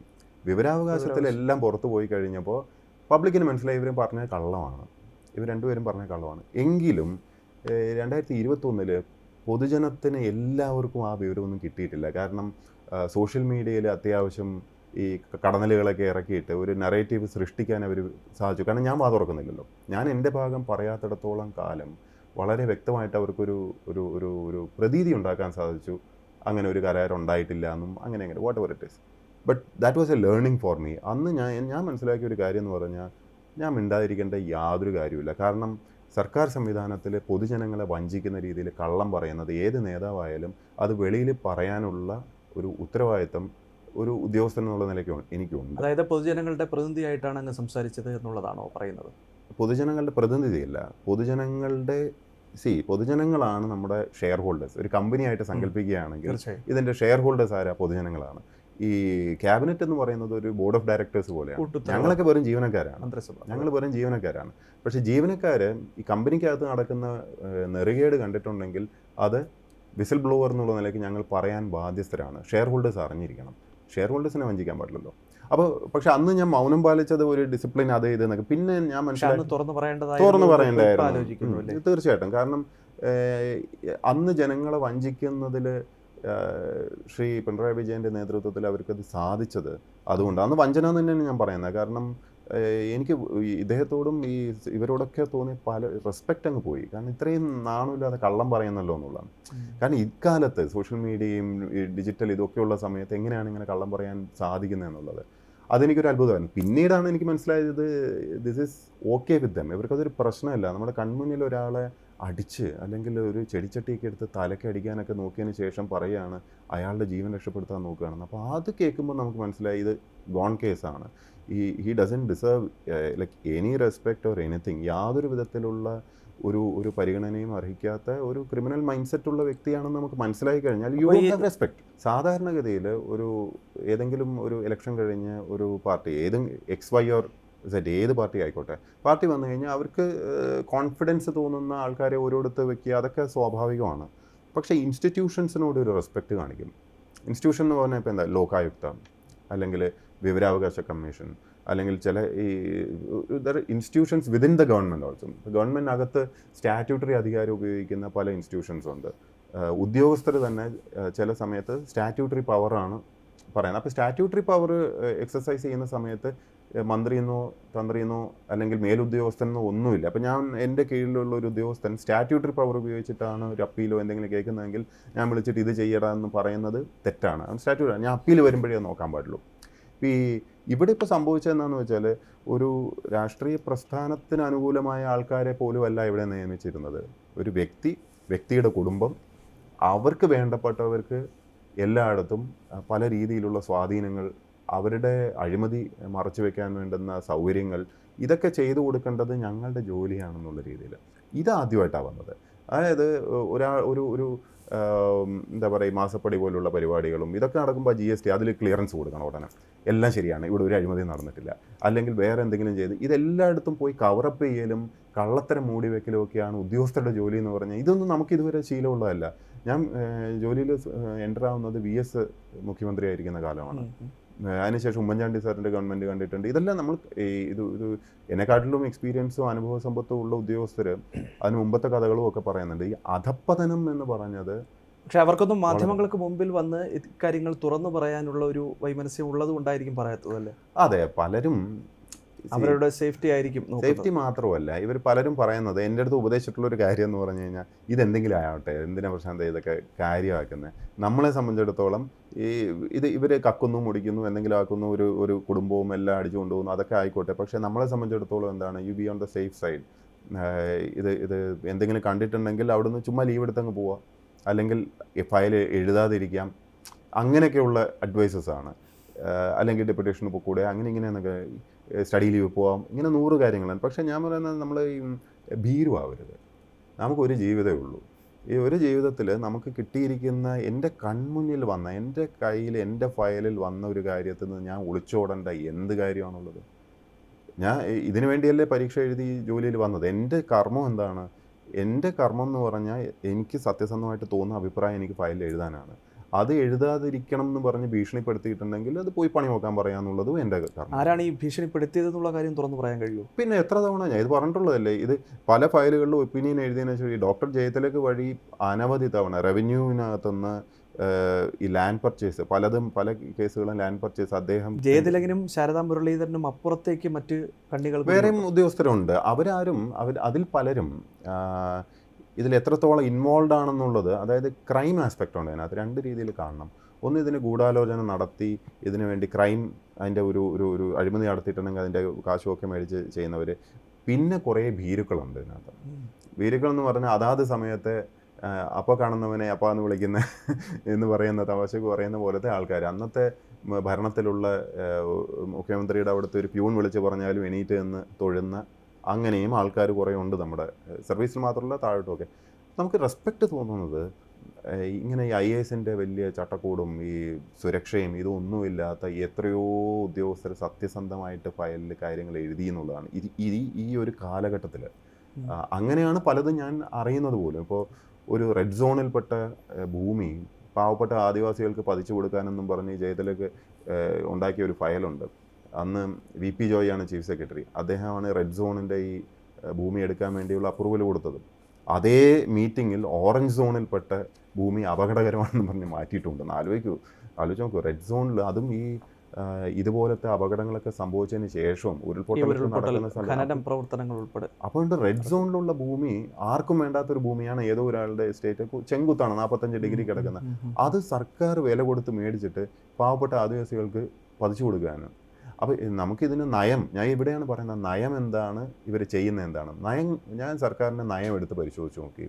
നമുക്ക് ഭൂരഹിതരായിട്ടുള്ള ആദിവാസികൾക്ക് ഭൂമി പതിച്ചു കൊടുക്കണമെങ്കിൽ ഭൂമി വാങ്ങുന്നതിന് കൃത്യമായിട്ടുള്ള മാർഗനിർദ്ദേശങ്ങൾ നമ്മുടെ നയത്തിലുണ്ട്. അതിൽ പറഞ്ഞിട്ടുണ്ട് ഇത് ചെങ്കുത്താവരുത്, കൃഷിയോഗ്യമായിരിക്കണം, വീട് വെക്കാൻ പറ്റണം, ഇങ്ങനെ എല്ലാം പറഞ്ഞിട്ടുണ്ട്. ഇത് എല്ലാം തെറ്റിച്ച ഭൂമി. അപ്പോൾ ഇത് എന്തുമാത്രം അഹങ്കാരവും ധാർഷ്ട്യവും കോൺഫിഡൻസും വേണം they can get away with this എന്ന് ഒരു എന്നിട്ട് ആ ഭൂമിയിൽ പിന്നീട് ഒരു കാലത്ത് ഉരുൾപൊട്ടൽ നടക്കുമ്പോൾ ഇവർ ആരോട് നമ്മൾ ഒരു മനസ്സാക്ഷിയില്ല. ഈ പാവങ്ങളെ പിടിച്ച് കൊലക്ക് കൊടുത്തിട്ട് വേണോ ഇവർക്കൊക്കെ പൈസ ഉണ്ടാക്കാൻ? അപ്പോൾ അത് ചെയ്ത ആൾക്കാരാണ് ഇവർക്കൊക്കെ എന്തൊക്കെ പിന്നീട് സമ്മാനങ്ങൾ കിട്ടിയെന്നൊന്ന് നോക്കൂ. VP ജോയ് എവിടെയായിരിക്കുന്നതെന്ന് നോക്കൂ. ജയതിലക്ക് ഇതിന് ശേഷം റവന്യൂവിൽ നിന്ന് SC/STയിൽ വന്നിട്ട് ആ ഫയൽ ഫോളോ അപ്പ് ചെയ്യാണ്. അവിടെ വന്നിട്ട് റവന്യൂവിൽ അദ്ദേഹം തുടങ്ങി വെച്ച ഫയലാണ്. SC/STയിൽ വന്നിട്ട് അത് ഫോളോ ചെയ്ത് ആ പൈസ കോടതി വഴി കൊടുക്കാനൊരു ശ്രമം നടത്തിയപ്പോഴാണ് കഷ്ടകാലത്തിന് ഫയൽ ഞാൻ കാണുന്നത്. അങ്ങനെയാണ് ഞാൻ അതിൽ ഒബ്ജക്ഷൻ എഴുതുന്നതും ചീഫ് സെക്രട്ടറി ആയിട്ടുള്ള വേണു സാർ ഇത് കാണുന്നു. വേണു സാർ പിന്നീട് അത് ക്യാൻസൽ ചെയ്യുകയും ചെയ്തു. അല്ലെങ്കിൽ എത്ര കോടി രൂപയാണ് അതുപോലെ പോയിട്ടുണ്ടാവുക, എത്ര പേരുടെ ജീവനും പോയിട്ടുണ്ടാവും. ഇതൊന്നും ചോദിക്കാനും പറയാനും അന്ന് തുടങ്ങിയ വൈരാഗ്യമായിരിക്കും അല്ലേ? ഇത് ഒരു ഫയലാണ്. ഇതുപോലെ അനവധി ഫയലുകളുണ്ട്. ഇപ്പം ഞാൻ പറയുന്നത് നമ്മുടെ നിത്യജീവിതത്തിൽ നമ്മൾ എത്രയോ ഫയലുകൾ കൈകാര്യം ചെയ്യേണ്ടത്. ഇതിൽ ചിലരെ പിണക്കും ചിലരെ ഇതാക്കി നമ്മളങ്ങനെ ഡെയിലി എടുക്കുകയാണ്. ഇത് ഒരു ഫയലിനകത്തുള്ള വൈരാഗ്യം ഒന്നുമില്ല. ഇപ്പോൾ CMൻ്റെ ഓഫീസിൽ നിന്ന് എത്രയോ കേസുകളിൽ വിളിച്ച് ഇതിനകത്ത് ഈ ഫയലിൽ എന്നെ വിളിച്ച് പറഞ്ഞിട്ടുള്ളതാണ്. അനുകൂലമായിട്ടുള്ള നടപടി എടുക്കണമെന്നും പറഞ്ഞ് CM ഓഫീസിൽ നിന്ന് വിളിച്ചതാണ്. ഇതിലൊരു അന്വേഷണമൊക്കെ വരട്ടെ. വരുമ്പോൾ ഇതിനകത്ത് ആര് വിളിച്ചു എന്താണെന്നുള്ളതെല്ലാം ഞാൻ കൃത്യമായിട്ട് പറയാം. ഇത് ഞാൻ പറയുന്നത് ഒരു ഒന്നോ രണ്ടോ കേസൊന്നും അല്ല, ഇതൊരു സിസ്റ്റമാറ്റിക്. കോടതിയെ സമീപിച്ചുകൊണ്ട് ഇനിയിപ്പോൾ നിയമ നടപടികളുമായി മുന്നോട്ട് പോകാൻ തന്നെയാണ് തീരുമാനം അല്ലേ? കോടതിയെ ഇതുവരെ സമീപിച്ചിട്ടില്ല ഈ ഒരു വിഷയത്തിൽ. ഇതിനകത്ത് ഇപ്പം എൻ്റെ സർവീസ് മാറ്റർ എന്ന് പറഞ്ഞാൽ ഞാൻ സംസാരിച്ചു അല്ലെങ്കിൽ ഞാൻ വാ തുറന്നു എന്നുള്ളതാണ് ഈ തമ്പുരാക്കന്മാർക്ക് വലിയ വിഷമമായത്. പക്ഷേ നീതി കിട്ടേണ്ടത് കോടതികളിൽ നിന്നായിരിക്കുമല്ലോ. എക്സാക്ട്ലി, ഇതാണ് പ്രശ്നം. അതായത് നമുക്ക് നീതി കിട്ടണമെങ്കിൽ കോടതി പോകണം എന്നുള്ളൊരു ധാരണയുണ്ടല്ലോ. അതായത് നിങ്ങൾക്ക് വില്ലേജ് ഓഫീസിലോ താലൂക്കിലോ മന്ത്രിയുടെ അടുത്തുനിന്നോ സെക്രട്ടറി അടുത്തുനിന്നോ ഒരിടത്തുനിന്ന് നിങ്ങൾക്ക് നീതി കിട്ടില്ല എന്ന ഒരു ഫീല് വന്നല്ലോ. അതാണ് ഈ കഴിഞ്ഞ ഗവൺമെൻറ്റിൻ്റെ പ്രത്യേകത. നിങ്ങൾക്ക് അവിടെ നീതി ആരിൽ നിന്നും കിട്ടില്ല, ജസ്റ്റിസ് കിട്ടില്ല. ഇപ്പോൾ ചീഫ് സെക്രട്ടറിക്കെതിരെ ഒരു പരാതി കൊടുത്താൽ ചീഫ് സെക്രട്ടറി തന്നെ അന്വേഷിച്ചിട്ട് ഞാൻ കിടലുവാണെന്ന് എഴുതിയിട്ട് വിടും. അപ്പോഴാണ് നമുക്ക് തോന്നുന്നത് കോടതിയിൽ നിന്ന് മാത്രമേ കിട്ടൂന്നു. ആൻഡ് അവരുടെ ആറ്റിറ്റ്യൂഡ് എന്താണ്? എന്നാ താൻ പോയി കേസ് കൂട്. ഇപ്പം എൻ്റെ പോയിൻ്റ് എന്ന് പറഞ്ഞു കഴിഞ്ഞാൽ ഒരു സർക്കാർ സംവിധാനം അങ്ങനല്ല വിഭാവനം ചെയ്തിരിക്കുന്നത്. എല്ലായിടത്തും ന്യായം ഉണ്ടാവണം, എല്ലായിടത്തും നീതി, മര്യാദയ്ക്ക് വേണം ജനങ്ങളുടെ അടുത്ത് പെരുമാറാൻ. അല്ലാതെ നീതിയുക്തമായിട്ട് വേണം പെരുമാറാൻ. അല്ലാതെ ജനങ്ങളുടെ അടുത്ത് തോന്നിയ പോലെ അവരുടെ അടുത്ത് കുതിര കയറിയതിന് ശേഷം ജനങ്ങളെന്ന് പറഞ്ഞാൽ നമ്മളെല്ലാവരും ഉൾപ്പെടെയുള്ളവരാണ്. എൻ്റെ സർവീസ് മാറ്റർ വരുമ്പോൾ ഞാൻ ഇപ്പോഴത്തെ സൈഡിലായല്ലോ. അപ്പം ഞങ്ങൾക്ക് എല്ലാവർക്കും ജസ്റ്റിസാണ് വേണ്ടത്. ജസ്റ്റിസ് കിട്ടണമെങ്കിൽ കോടതി പോകണം എന്ന് പറഞ്ഞ ആ ഒരു ആറ്റിറ്റ്യൂഡിനോട് എനിക്ക് യോജിപ്പില്ല. അപ്പോൾ ഇനിയിപ്പോൾ ഒരു പുതിയ സർക്കാർ, UDF സർക്കാർ അധികാരത്തിൽ വരാൻ പോകുന്നു. സ്വാഭാവികമായും അങ്ങയുടെ ഈ പ്രശ്നങ്ങളിലൊക്കെ ഒരു പരിഹാരം കണ്ടെത്താൻ കഴിയുമെന്നുള്ളൊരു പ്രതീക്ഷയുണ്ട്. അതാണ് ഞാൻ പറഞ്ഞത്. ഒരു സർക്കാർ മാറിയെങ്കിൽ മാത്രമേ ഇവിടെ നീതിയും ന്യായവും റൂൾ ഓഫ് ലോയും ഒക്കെ നടപ്പിലാവൂ എന്ന് പറയുന്നുണ്ടെങ്കിൽ അതിപ്പോൾ മാറിപ്പോയ സർക്കാരിനെ പറ്റിയുള്ള വളരെ വളരെ നിശിതമായിട്ടുള്ള അല്ലെങ്കിൽ വളരെ ദയനീയമായിട്ടുള്ളൊരു അണ്ടർസ്റ്റാൻഡിംഗ് അല്ലേ, ഒരു കാഴ്ചപ്പാടല്ലേ. എന്തുകൊണ്ട് അങ്ങനെ ആയി എന്നുള്ളതാണ് യഥാർത്ഥത്തിൽ ചിന്തിക്കേണ്ടത്. പുതിയൊരു ഗവൺമെൻറ് സംവിധാനം വരുമ്പോൾ ഈ കഴിഞ്ഞ ഗവൺമെൻറ്റിലുള്ള ഏറ്റവും വലിയ ഒരു നെഗറ്റീവ് ഫോഴ്സ് അല്ലെങ്കിൽ ഈ ഭരണ സംവിധാനത്തെ അധർമ്മത്തിൻ്റെ പാതയിലോട്ട് അല്ലെങ്കിൽ തെറ്റിൻ്റെ പാതയിലോട്ട് നയിച്ചു കൊണ്ടുപോയിരുന്നത് മുകളിൽ നിന്ന് തന്നെയാണ്. മുകളിൽ നിന്ന് തന്നെയാണ്. ഈ യഥാ രാജ തഥാ പ്രജ എന്ന് പറഞ്ഞാൽ താഴോട്ട് അതിനെ അനുകരിച്ചിട്ടാണ് എല്ലാവരും ജീവിച്ചുകൊണ്ടിരുന്നത്. മുഖ്യമന്ത്രിയുടെ പെരുമാറ്റം എന്തായിരുന്നു, അതിൻ്റെ മിനി രൂപങ്ങളായിരുന്നു അദ്ദേഹത്തിൻ്റെ ഓഫീസിലുള്ളവർ. താഴോട്ടുള്ള ഓരോ ഇദ്ദേഹത്തിന് ചേർന്ന് നിൽക്കുന്നുണ്ടായിരുന്ന സത്യസന്ധമായി പ്രവർത്തിച്ച പല ഉദ്യോഗസ്ഥരും പല മന്ത്രിമാരും ജെന്യുവിനായി വർക്ക് ചെയ്ത പല ജീവനക്കാരും ഉൾപ്പെടെയുള്ളവർ ഈ കൂട്ടത്തിലുണ്ട്. അവരെ നമുക്ക് തീർച്ചയായിട്ടും പോകാൻ കഴിയില്ല. തീർച്ചയായിട്ടും. ഇപ്പം എൻ്റെ മിനിസ്റ്റർ ശ്രീ കെ രാധാകൃഷ്ണൻ സാറായിരുന്നു. ഞങ്ങൾ 2 വർഷം ഒരുമിച്ചുണ്ടായിരുന്നു എന്ന് മാത്രമല്ല, അദ്ദേഹം ആ 2 വർഷവും ഇന്ത്യൻ എക്സ്പ്രസിൻ്റെ ഒരു റാങ്കിങ് ഉണ്ടായിരുന്നു. അതിൽ ഏറ്റവും മികച്ച മന്ത്രി എന്നുള്ള ഖ്യാതി നേടുകയും ചെയ്തു. 2ാമത്തെ വർഷവും അദ്ദേഹം ആ ഖ്യാതി നേടിക്കഴിഞ്ഞപ്പോൾ എന്ത് സംഭവിച്ചു എന്ന് നിങ്ങളും കണ്ടതാണ്. ആദ്യം നടന്നത് അദ്ദേഹത്തിൻ്റെ സ്റ്റാഫിലുള്ള ഏറ്റവും മിടുക്കനായിട്ടുണ്ടായിരുന്ന ഒരു അഡീഷണൽ PS-നെ തെറിപ്പിച്ചു. അത് കഴിഞ്ഞ് പിന്നെ ഡോക്ടർ ജയതിലകനെ കൊണ്ട് ആ വകുപ്പിനകത്ത് ചെയ്യാവുന്ന സകല ഉപദ്രവവും ചെയ്യാൻ തുടങ്ങി. അധികം വൈകാതെ ശ്രീ കെ രാധാകൃഷ്ണൻ സാറിനെ അദ്ദേഹത്തെ ഇവിടെ നിന്ന് മാറ്റുകയും ചെയ്തു. അതായത് ഒരു ഇൻസെക്യൂരിറ്റി എന്തുമാത്രം കാര്യങ്ങളിലൊക്കെ മുഖ്യമന്ത്രി ഏകപക്ഷീയമായി തീരുമാനമെടുത്തു എന്നുള്ളത് തന്നെയാണോ ഞാൻ മനസ്സിലാക്കുന്നത്? അല്ല, എൻ്റെ പാർട്ടിയും സർക്കാരും ചോദിക്കട്ടെ, എന്ന് പറഞ്ഞാൽ അതൊക്കെ വെറുതെ നോക്കൂത്തിയായിരുന്നല്ലോ. അത് ആർക്കും അറിയാത്തത്, എല്ലാവർക്കും അറിയുന്നതല്ലേ. ഞാൻ കണ്ണൂരുകാരനല്ലേ, എനിക്ക് ഇതിനകത്തുള്ള ഇഷ്ടംപോലെ സുഹൃത്തുക്കൾ അകത്തുമുണ്ട്, എല്ലായിടത്തും ഉണ്ട്, എല്ലാ പാർട്ടിക്കകത്തുമൊക്കെ ഉണ്ട്.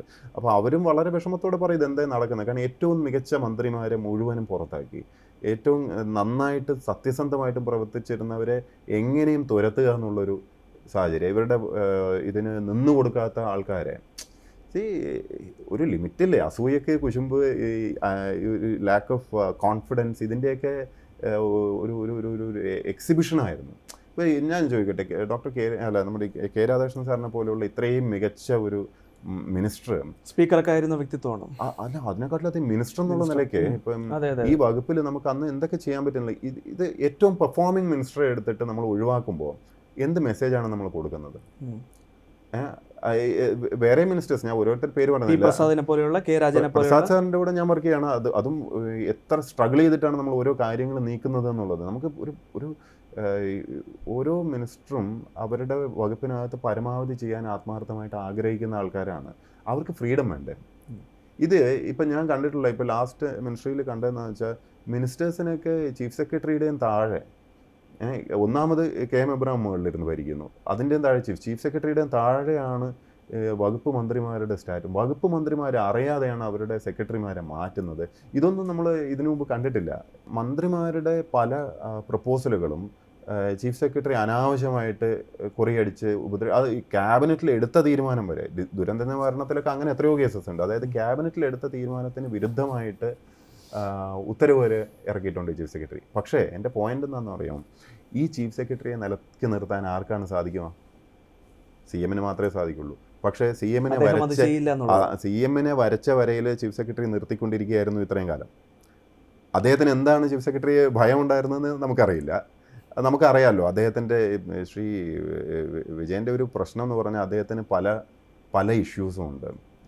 കൂടുതലും പേഴ്സണൽ മാറ്റേഴ്സാണ് അദ്ദേഹത്തിൻ്റെ മകളുടെ ആയിട്ട് ബന്ധപ്പെട്ടുള്ള ആരോപണങ്ങൾ, മറ്റേത് 100 കാര്യങ്ങൾ ഉണ്ട്. അപ്പോൾ ഇതെല്ലാം കവർ ചെയ്യാൻ വേണ്ടി അദ്ദേഹം കോംപ്രമൈസ് ചെയ്തുകൊണ്ടിരുന്നത് ഗവേണൻസിലും ഈ ചീഫ് സെക്രട്ടറി ഇദ്ദേഹത്തെ ജയതിലകനെ പോലുള്ള അല്ലെങ്കിൽ എബ്രഹാമിനെ പോലുള്ള വ്യക്തികൾക്ക് എല്ലാം അടിയറവ് വെച്ചിട്ടാണ് അദ്ദേഹത്തിൻ്റെ കാര്യങ്ങൾ നോക്കിക്കൊണ്ടിരുന്നത്, which is actually bad for governance. പക്ഷേ ഈ മാസപ്പടി കേസ് വന്നു, സ്വർണ്ണക്കൊള്ള കേസ് വന്നു, ലാവലിംഗ് കേസ് വന്നു, ഒന്നിലും മുഖ്യമന്ത്രിയെ തൊടാൻ കേന്ദ്രം തയ്യാറായില്ല എന്നുള്ളത് കൂടി ഇതിൽ നമ്മൾ രാഷ്ട്രീയമായി കൂടി ചേർത്ത് വായിക്കേണ്ടതായിട്ട്. അതെ, ഈ രാഷ്ട്രീയമായിട്ടുള്ള ഇതിനകത്ത് ഇദ്ദേഹത്തിൻ്റെ മെറിറ്റോ, ഈ കേസുകളുടെ മെറിറ്റോ അതൊന്നുമല്ല ഞാൻ പറയുന്നത്. ഞാൻ പറയുന്ന പോയിന്റ് എന്ന് പറഞ്ഞാൽ അദ്ദേഹം വളരെ വൾണറബിൾ ആയിട്ടുള്ളൊരു ലീഡറായിരുന്നു.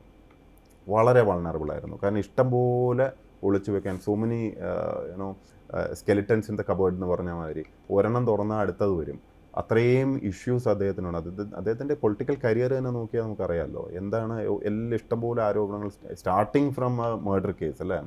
അപ്പോൾ ഒരു as A person what is he എന്ന് അതിൽ നിന്ന് വളരെ എവിഡൻ്റ് ആണ്. അപ്പോൾ ഭയവും ഒളിച്ചു വെക്കാനും ഇത്രമാത്രം ഉണ്ടാവുമ്പോൾ പലരോടും കോംപ്രമൈസ് ചെയ്യേണ്ടി വരും. ഈ മടിയിൽ കനമില്ല എന്ന് പറയുന്നതിൻ്റെ നേരെ വിപരീതം, മടിയിൽ കനമേ ഉള്ളൂ. അപ്പോൾ ആ കനം കാരണം കോംപ്രമൈസ് ആണ്. ഇപ്പോൾ ഇതുപോലത്തെ ഡോക്ടർ ജയതിലൊക്കെ നമുക്കറിയാം അദ്ദേഹത്തിൻ്റെ ട്രാക്ക് റെക്കോർഡ് എന്താണെന്നറിയാം.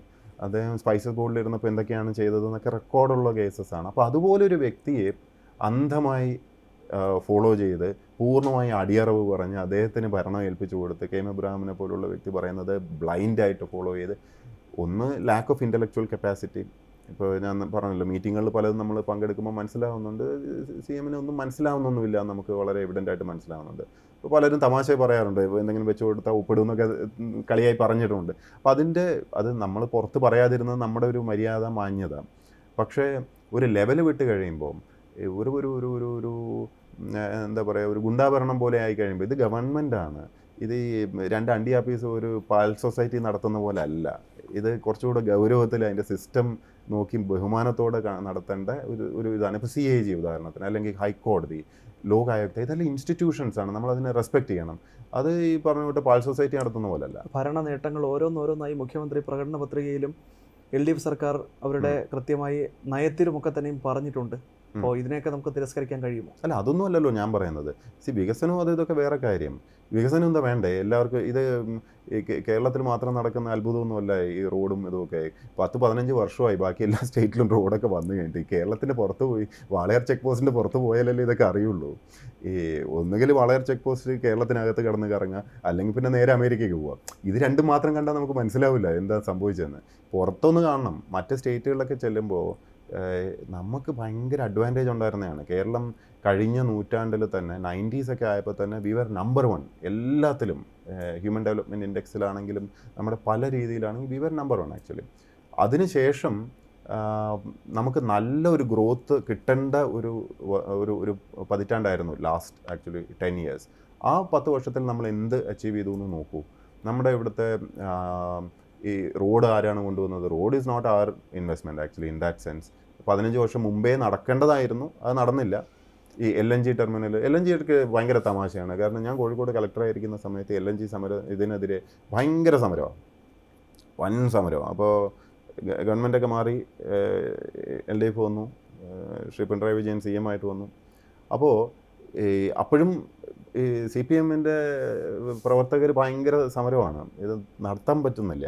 അപ്പോൾ മീറ്റിങ്ങുകളിൽ, ഓൺലൈൻ മീറ്റിങ്ങിലൊക്കെ മുഖ്യമന്ത്രി ഇരുന്നിട്ട് പറയും ഇത് ശക്തമായിട്ട് മുമ്പോട്ട് കൊണ്ടുപോകണം, അങ്ങനെ ഇങ്ങനെയെന്നൊക്കെ. അപ്പോൾ ഒരു തവണ കോഴിക്കോട് മീറ്റിംഗ് അദ്ദേഹം വന്ന സമയത്ത് ഞാൻ ഗസ്റ്റ് ഹൗസിൽ വേറെ ആരുമില്ല, അപ്പോൾ ഞാൻ നേരിട്ട് ചോദിക്കാം. ഞാൻ അന്നേരം ചോദിച്ചു, സാർ ഈ മീറ്റിങ്ങുകളിൽ സാർ പറയുന്നുണ്ട് ഇത് LNG ടെർമിനൽ വളരെ ശക്തമായിട്ട് മുമ്പോട്ട് കൊണ്ടുപോകണം, അങ്ങനെ ഇങ്ങനെയെന്നൊക്കെ ആ മീറ്റിങ്ങിൽ കൊടുത്തത് വായിക്കുകയാണല്ലോ. അപ്പോൾ ഞാൻ ഇവിടെ കോഴിക്കോട് കഴിഞ്ഞ ഒരു മാസമായിട്ട് അവിടെ ഒരു വർക്കും ചെയ്യാൻ അനുവദിക്കുന്നില്ല. ഈ CPM-ൻ്റെ നേതാക്കൾ തന്നെയാണ് അവിടെ ബഹളവും പ്രശ്നവും ഒക്കെ ഉണ്ടാക്കിയത്. ഒന്നുകിൽ സാർ അവർക്ക് നയം മാറി എന്നുള്ള വിവരം അവരിലേക്ക് അറിയിക്കുക, ഇല്ലെങ്കിൽ ഞാൻ ഫോഴ്സ് ഉപയോഗിക്കാൻ വേണ്ടി നിർദ്ദേശം കൊടുക്കും. കാരണം ഔദ്യോഗികമായിട്ട് മീറ്റിങ്ങുകളിൽ സാർ ഉൾപ്പെടെ പറഞ്ഞിരിക്കുന്നത് ഫോഴ്സ് ഉപയോഗിക്കേണ്ടടുത്ത് ഉപയോഗിച്ചിട്ട് മുമ്പോട്ട് പോകാനാണ് പറഞ്ഞിരിക്കുന്നത്. അത് ഞാൻ ഫോഴ്സ് യൂസ് ചെയ്ത് മുമ്പോട്ട് പോകാനുള്ള നീക്കത്തിലാണ്. ഇത് ഇനിയും സമയം വെച്ച് താമസിപ്പിക്കാൻ പറ്റില്ല. കാരണം ഇത് വളരെ ഹൈ പ്രയോറിറ്റി പ്രോജക്റ്റ് ആണെന്ന് എല്ലാവരും പറഞ്ഞു കഴിഞ്ഞു. CM-ൻ്റെ ഉൾപ്പെടെ മീറ്റിങ്ങിൽ പറഞ്ഞു. അതേ ഇങ്ങനെ നോക്കിയിട്ട് ഇതെന്നൊക്കെ പറഞ്ഞു. പുള്ളിക്കൊരു വ്യക്തതയില്ല. അതായത് ഒരു വശത്ത് ഒന്ന് പറയുകയും മറുവശത്ത് മറ്റത് ചെയ്യുകയും ചെയ്യുന്നതിൻ്റെ ഒരു പ്രശ്നമാണ്. അപ്പോൾ ഇത്രയും കാലം LNG വൈകിയത് എന്തുകൊണ്ടാണെന്നുള്ളത് അതിനകത്ത് തന്നെ ഉത്തരവുണ്ട്. NH എന്തുകൊണ്ട് വൈകി എന്നുള്ളത് അത് ഞാൻ കഥ പറയാം. അവിടെ കൊയിലാണ്ടി ബൈപ്പാസുമായിട്ട് ബന്ധപ്പെട്ടുള്ളൊരു മീറ്റിംഗ് ഉണ്ടായിരുന്നു. അപ്പം കൊയിലാണ്ടി ആ റോഡുണ്ടല്ലോ, നിങ്ങൾ കൊയിലാണ്ടി പോയിട്ടുണ്ടെങ്കിൽ അറിയാം, ഭയങ്കര ഒരു ബ്ലോക്കാണ് അവിടെ, കൺജസ്റ്റഡ് ആണ്. അപ്പോൾ അവിടെ വൈഡൻ ചെയ്യണം. സൈഡിലുള്ള കടകളൊക്കെ പഴയ കടകളാണ്, പഴയ കെട്ടിടങ്ങളാണ്. അപ്പം ഭൂ ഉടമകൾ സത്യത്തിൽ കട കൊടുക്കാൻ വളരെ ഹാപ്പിയാണ്. പക്ഷേ അതിനകത്തുള്ള വാടകക്കാർ വളരെ തുച്ഛമായ വാടകയിൽ പണ്ടേ കയറി കൂടിയാണല്ലോ. അപ്പോൾ അവർക്കത് വിട്ടു പോകണമെന്ന് ആഗ്രഹമില്ല. അപ്പോൾ ഇവരെല്ലാവരും കൂടെ സംഘടിച്ചിട്ട് ഈ വഴി പോകണ്ട, ഒരു ബൈപ്പാസ് ഉണ്ടാക്കിയാൽ മതി എന്ന് പറഞ്ഞു. അപ്പോൾ ബൈപ്പാസ് ഉണ്ടാക്കുമ്പോൾ കുറേ വയലിനകത്തൂടെ പോകണം, കുറേ 10-20 വീട് ഇടിച്ച് പൊളിച്ചിട്ടൊക്കെ പോകണം. പക്ഷേ ഈ മെയിൻ റോഡ് അല്ലെങ്കിലും ശരിക്കും വികസിപ്പിക്കേണ്ടതാണല്ലോ, കോമൺ സെൻസ് ആണ്. പക്ഷെ എന്തെങ്കിലും ആയിക്കോട്ടെ, ഇതിനകത്ത് ഏത് പക്ഷം പിടിച്ചു എന്നുള്ളത് ഞാൻ പറയുന്നില്ല. പക്ഷേ അവിടെ ഈ പറഞ്ഞ കൂട്ട് പ്രാദേശികമായിട്ടൊരു പക്ഷം പിടിക്കുകയൊക്കെ നടന്നു. നിയമപരമായിട്ട് ഇതിനകത്ത് എന്താ പറയുക, ഒരു സ്റ്റഡി നടത്തേണ്ടതുണ്ട്, സർവേ നടത്തണം, സോഷ്യൽ ഇമ്പാക്റ്റ് സ്റ്റഡി നടത്തിയിട്ട് ഏതാണ് സമൂഹത്തിന് കുറച്ച് ദോഷം ഉണ്ടാക്കുന്നത് ആ റോഡ് തിരഞ്ഞെടുക്കുക, അതാണ് അതിൻ്റെ സിസ്റ്റം. അപ്പോൾ ഇത് നടപ്പിലാക്കണം എന്ന് ഞാൻ മീറ്റിങ്ങിൽ അന്ന് പറയുമ്പം മുഖ്യമന്ത്രി ഉടനെ ചോദിക്കുക, കളക്ടർ മറ്റേ സൈഡാണ് അല്ലേന്ന്. ഞാൻ പറഞ്ഞു അല്ല, നിയമം ഇങ്ങനെയാണ് സർ, നിയമം ഇങ്ങനെയാണെന്ന് പറഞ്ഞു. അത് മീറ്റിംഗ് കഴിഞ്ഞ് അവസാനം നാഷണൽ ഹൈവേ അതോറിറ്റിയുടെ ഉദ്യോഗസ്ഥരുമുണ്ട്, അവസാനം ഞാൻ പറഞ്ഞ തന്നെ ചെയ്യേണ്ടി വന്നു. അപ്പോൾ അത് കഴിഞ്ഞ് ഞാൻ പുറത്ത് ഇറങ്ങുമ്പോൾ അന്നത്തെ റവന്യൂ സെക്രട്ടറി, ഞാൻ പേര് പറയുന്നില്ല, നോക്കിയാൽ മതി, എൻ്റെ അടുത്ത് പറയും, പ്രശാന്ത് CM-ന് മറ്റേതായിരുന്നു താല്പര്യം, പ്രശാന്ത് എന്തിനാ മറ്റേത് പറഞ്ഞ്, ഇതല്ലേ വേണ്ടേ, ആ റോഡായിരുന്നു അദ്ദേഹത്തിന് താല്പര്യം, അവിടുന്ന് അങ്ങനെ വന്നു ഇങ്ങനെ വന്നു എന്നൊക്കെ പറഞ്ഞു. ഞാൻ പറഞ്ഞു സാറേ, ഞാൻ മീറ്റിങ്ങിൽ വരുന്നത് അദ്ദേഹത്തിൻ്റെ അഭിപ്രായം പറയാനല്ലല്ലോ, ഞാൻ എൻ്റെ അഭിപ്രായം പറയും. അദ്ദേഹത്തിന് വേണമെങ്കിൽ ഓവർ ചെയ്തിട്ട് നിയമപ്രകാരം ഇതാണെന്ന് പറയാനാണ് ഞാൻ ഇവിടെ വരുന്നത്. അല്ലാതെ അദ്ദേഹത്തിൻ്റെ മനസ്സിലുള്ളത് എന്താണെന്ന് ഊഹിച്ചിട്ട് പറയാൻ വേണ്ടി അതിന് വേറെ ആളെ നോക്കണം. നമ്മുടെ ഈ ഫണ്ടമെൻ്റൽ ഇതാണ് ഈ മനസ്സിലാവാത്തത് ആൾക്കാർക്ക്. നമുക്ക് ശമ്പളം തരുന്നത് നമ്മുടെ അഭിപ്രായം നിയമപ്രകാരം എന്താണെന്ന് തോന്നുന്നത് പറയാനാണ്. If they dare to overrule it, let them overrule. പക്ഷേ ഈ നേരത്തെ ചോദിച്ച ചോദ്യത്തിൻ്റെ ഒരു കണക്റ്റഡ് ആൻസറാണിത്. അൺഫോർച്ചുനേറ്റ്ലി മനസ്സിലെന്താണെന്ന് മനസ്സിലാക്കിയിട്ട് അല്ലെങ്കിൽ അതിനനുസരിച്ച് പറയാനും അതിനനുസരിച്ച് പാടാനും ആടാനും ഈ റീലുണ്ടാക്കാനും ഡാൻസ് കളിക്കാനും എല്ലാത്തിനും ആൾക്കാരുണ്ട്. അപ്പോൾ വഷളായി പോകുന്നതിൽ ഒരു അത്ഭുതവുമില്ല. ഇപ്പോൾ അദ്ദേഹത്തിൻ്റെ മനസ്സറിഞ്ഞ് വേണം സംസാരിക്കാനെന്ന് ഒരു സീനിയർ ഓഫീസർ ഒരു കളക്ടറെ ഉപദേശിക്കുന്ന അവസ്ഥ ആലോചിച്ച് നോക്കൂ. ഇതിനെയാണ് പറയുന്നത് സൈക്കോഫെൻസിയുടെ അങ്ങേയറ്റം. അപ്പം അതുകൊണ്ടാണ് ഈ പറഞ്ഞ കൂട്ട് ക്രിറ്റിസിസം ഒക്കെ വരുന്നത്. നമുക്ക് ക്രിറ്റിസൈസ് ചെയ്യാനോ ഇതിനൊന്നും താല്പര്യം ഉണ്ടായിരുന്നു, നമുക്കൊക്കെ വേറെ പണിയുണ്ട്. ഈ വന്നു പോകുന്ന ഇവരെ ഒന്ന് നോക്കി ഇവരെ നന്നാക്കലോ ഇതൊന്നുമല്ല നമ്മുടെ പണി. പക്ഷേ ക്ഷമിക്കുന്നതിനൊക്കെ ഒരു ലിമിറ്റുണ്ട്. സെൽഫ് റെസ്പെക്റ്റോടെ മാനവും മര്യാദയായിട്ട് പണിയെടുത്ത് ജീവിക്കാൻ വേണ്ടിയാണ് മലയാളികൾ ഇവിടുത്തെ സർക്കാർ ജോലി കയറുന്നത്. ഞാൻ മാത്രമല്ല, ഇവിടുത്തെ വില്ലേജ് ഓഫീസർ തൊട്ട് താലൂക്ക് ഓഫീസർ, തഹസിൽദാർ, ടീച്ചർമാർ, എഞ്ചിനീയർമാർ, പ്രൊഫസർമാർ എല്ലാവരും മാനവും മര്യാദയായിട്ട് ജീവിക്കാനാണ് ആഗ്രഹിക്കുന്നത്. അല്ലാതെ ഏതെങ്കിലും ഒരാൾ വന്ന് അയാൾ രാഷ്ട്രീയത്തിൽ തൽക്കാലം ഒന്ന് അധികാരം കിട്ടിയെന്ന് വിചാരിക്കുമ്പോൾ ബാക്കി എല്ലാവരുടെ പുറത്തും കുതിര കയറാനോ അയാൾക്കെതിരെ മിണ്ടുന്ന ശബ്ദിക്കുന്നവരെയൊക്കെ അങ്ങ് നാക്കറുത്തുകളെന്ന് പേടിപ്പിക്കുക. ഫേസ്ബുക്കിലോ വാട്സാപ്പിലോ ഏതെങ്കിലും ഒരു ജീവനക്കാരൻ എന്തെങ്കിലും കമൻ്റ് ഇടുമ്പോഴേക്കും എന്തൊരു അസഹിഷ്ണുത! ഇതൊരു രാജഭരണം അല്ല എന്നുള്ളൊരു തിരിച്ചറിവ് ജനങ്ങൾ കൊടുത്തു എന്നുള്ളതിലാണ് നമുക്ക് സന്തോഷം. അത് അല്ലെങ്കിൽ മലയാളികളെ പറ്റി നമ്മൾ എന്ത് വിചാരിച്ചു പോയനെ? മലയാളികൾ ഇങ്ങനെ ആയിപ്പോയോന്ന് നമ്മളും വിചാരിക്കില്ലേ? ഇതിപ്പോൾ actually we are proud of Malayalis. മലയാളികൾക്ക് കൃത്യമായിട്ട് മനസ്സിലാക്കി ഓരോരുത്തർക്കും കൊടുക്കേണ്ട റെസ്പോൺസ്, ഇൻഫർമേഷൻ കറക്റ്റായിട്ട് കിട്ടിക്കഴിഞ്ഞപ്പം, വീണ്ടും ഞാൻ പറയും, 21 കറക്റ്റ് ഇൻഫർമേഷൻ ജനങ്ങൾക്ക് കിട്ടിയിരുന്നില്ല. അതിൽ ഞങ്ങളൊക്കെ കുറ്റവാളികളല്ല, കാരണം ഞങ്ങളൊക്കെ അന്ന് സംസാരിക്കണമായിരുന്നു എന്നുള്ളതാണ് അതിൻ്റെ സത്യം. അറ്റ്ലീസ്റ്റ് ഇനിയെങ്കിലും ഒരു സുതാര്യത, ഏത് ഗവൺമെൻറ് ആയാലും ആരും ഈ തെറ്റുകൾ ആവർത്തിക്കരുത്. ഒരു രാഷ്ട്രീയ കക്ഷിയോ ഒരു രാഷ്ട്രീയ നേതാവും മേലാൽ ഈ ജനങ്ങളെ പുറത്ത് കുതിര കയറുന്ന ഈ തെറ്റ് ആവർത്തിക്കാൻ ധൈര്യപ്പെടരുത്. അത് മാത്രമേ ഉള്ളൂ. അവസാനമായി ഒരു ചോദ്യം കൂടി. ഈ ഒരു ഫീൽഡിലേക്ക്, അതായത് IAS IPS ഓഫീസർമാരായി വരുന്ന പുതുതലമുറയിൽപ്പെട്ട ഉദ്യോഗസ്ഥരോട് എന്താണ് പറയാനുള്ളത്? സെൽഫ് റെസ്പെക്റ്റോടെ ജോലി ചെയ്യുക. കോൺസ്റ്റിറ്റ്യൂഷനാണ് ഏറ്റവും മേലെ എന്നുള്ള തിരിച്ചറിവ് വേണം. ബാക്കി ഈ ഓപ്പറേഷൻസും നെറ്റ്വർക്കും ഈ ഉദ്യോഗസ്ഥർ തമ്മിലുള്ള ഗാങ്ങിങ് അപ്പ് അല്ലെങ്കിൽ പൊളിറ്റിക്കൽ ചരടുവേലി, മീഡിയ, ഇവരൊക്കെ ആയിട്ടുള്ളൊരു നെറ്റ്വർക്കിങ്ങും ഒരു മാഫിയ സംഘങ്ങളുണ്ട്. അതിൽ ചെന്ന് ചാടിയിട്ട് അവസാനം ഇതൊന്നും നിലനിൽക്കില്ല എന്ന് മാത്രമല്ല, at the end of the day why do you want to come into the service എന്നുള്ളൊരു ചിന്ത വേണം. നമ്മളൊരു സിവിൽ സർവൻ്റ് ആയി കഴിഞ്ഞ് കഴിഞ്ഞാൽ കോൺസ്റ്റിറ്റ്യൂഷൻ അപ്ഹോൾഡ് ചെയ്യണം, ഗട്ട്സ് വേണം, അതിനുവേണ്ടി നിലനിൽക്കാൻ ഉള്ള ഇത് വേണം, വാ തുറക്കേണ്ട സമയത്ത് തുറക്കാനുള്ള ഇത് വേണം. അല്ലാതെ എല്ലാം അകത്ത് തന്നെ വെച്ച് വീർപ്പ് മൂട്ടി എനിക്ക് ഈ സർവീസ് അല്ലാതെ വേറെ ഒന്നുമില്ലേ എന്നൊക്കെ ദൈന്യതയല്ല വേണ്ടത്, ആർജവമാണ് വേണ്ടത്, ധൈര്യമാണ് വേണ്ടത്. ആ കോൺഫിഡൻസ് ഇല്ലാത്തവരും അല്ലെങ്കിൽ അതിനുവേണ്ടി ഒരു സ്റ്റാൻഡ് എടുക്കാനൊന്നും ഗട്ട്സില്ലാത്തവർ സർവീസിൽ വന്നിട്ട് വെറുതെ ഇതുപോലുള്ള ജയതിലകമാരെ കൂടുതൽ ഉണ്ടാക്കാതിരിക്കുക എന്നുള്ളതാണ് പറയാനുള്ളത്. അങ്ങനത്തെ കുറേ പേര് ഓൾറെഡി അകത്തുണ്ട്. കുറച്ച് വ്യക്തിത്വമുള്ള, കോൺഫിഡൻസ് ഉള്ള, സെൽഫ് റെസ്പെക്റ്റ് ഉള്ള ആൾക്കാർ കൂടുതൽ സർവീസിലേക്ക് വരണം എന്നാണ് എനിക്ക് പറയാനുള്ളത്. Okay, thank you so much. Thank you so much.